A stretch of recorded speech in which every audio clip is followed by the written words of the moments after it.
Cela ne fait plus aucun doute que le climat sur Terre est manifestement en train de changer. La glace du pôle Nord fond, le niveau des mers monte, la fréquence et l'intensité des catastrophes naturelles, comme les tempêtes et les inondations, ne font que croître. La cause de ces phénomènes serait le réchauffement de la Terre, appelé effet de serre. Selon les experts, il existe un lien évident entre cet effet de serre dû à une hausse de la concentration de CO2 dans l'atmosphère et la multiplication des catastrophes naturelles. Cette concentration en gaz carbonique est une des conséquences de la combustion des énergies fossiles. Il ne faut donc pas sous-estimer le rôle de l'homme, qui est à l'origine de ces problèmes, mais aussi dans sa recherche de solutions. Et nous avons trouvé des solutions, en accord avec la nature. Quelle est donc la solution pour faire baisser la trop forte concentration en gaz carbonique dans l'atmosphère? La solution se trouve dans les forêts et les produits à base de bois. En effet, les forêts absorbent le CO2 de l'atmosphère. Les arbres croissent par photosynthèse grâce au CO2, au soleil et à l'eau, libérant ainsi de l'oxygène. Ceux-ci capturent donc de grandes quantités de carbone et les gardent. On retrouve ce bénéfice à travers les produits en bois. Notre planète a donc tout intérêt à ce que le CO2 reste prisonnier des forêts le plus longtemps possible. C'est pourquoi il est important de remplacer les arbres abattus et de gérer nos forêts dans le long terme.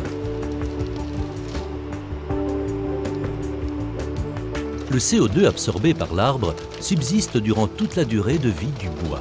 Ne serait-ce pas la solution la mieux adaptée et la plus naturelle?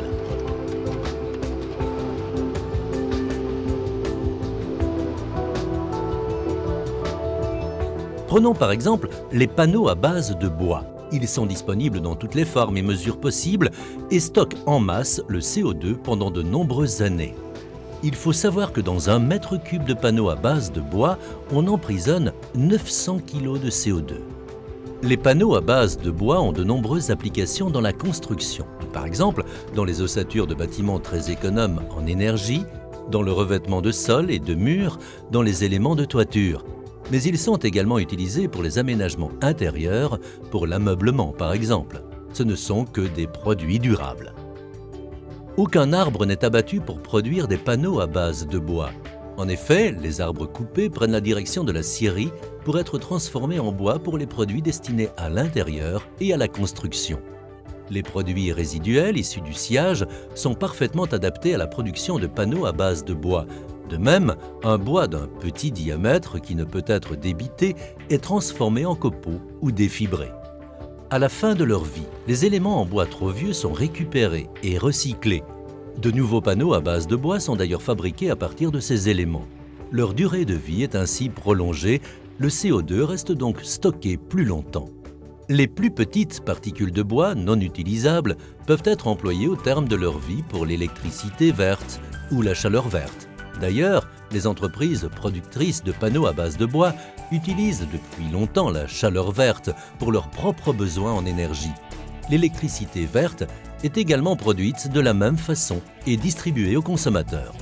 Si on ne brûle que des déchets de bois, impossibles à recycler pour récupérer l'énergie, alors, en fin de chaîne, le CO2 stocké durant tout le processus de croissance de l'arbre est à nouveau libéré dans la nature.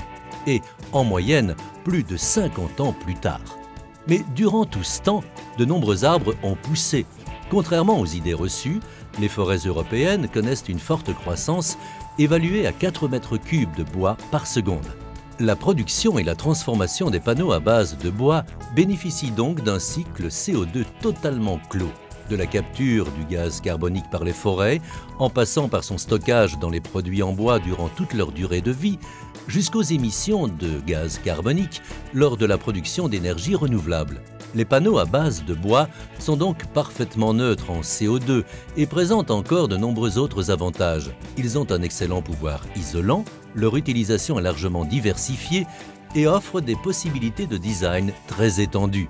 Comparé à d'autres matières premières, il est possible d'épargner pour 1 mètre cube de panneaux à base de bois 1 tonne 100 de CO2. L'effet combiné du stockage de carbone et du remplacement de certains matériaux de construction par le bois et les panneaux en bois représente donc une économie en CO2 de 2 tonnes par mètre cube. Nous pouvons donc véritablement affirmé qu'une augmentation de l'utilisation raisonnée de produits en bois constitue un des moyens les plus simples pour combattre les effets pervers du changement climatique. Alors, qu'attendons-nous ?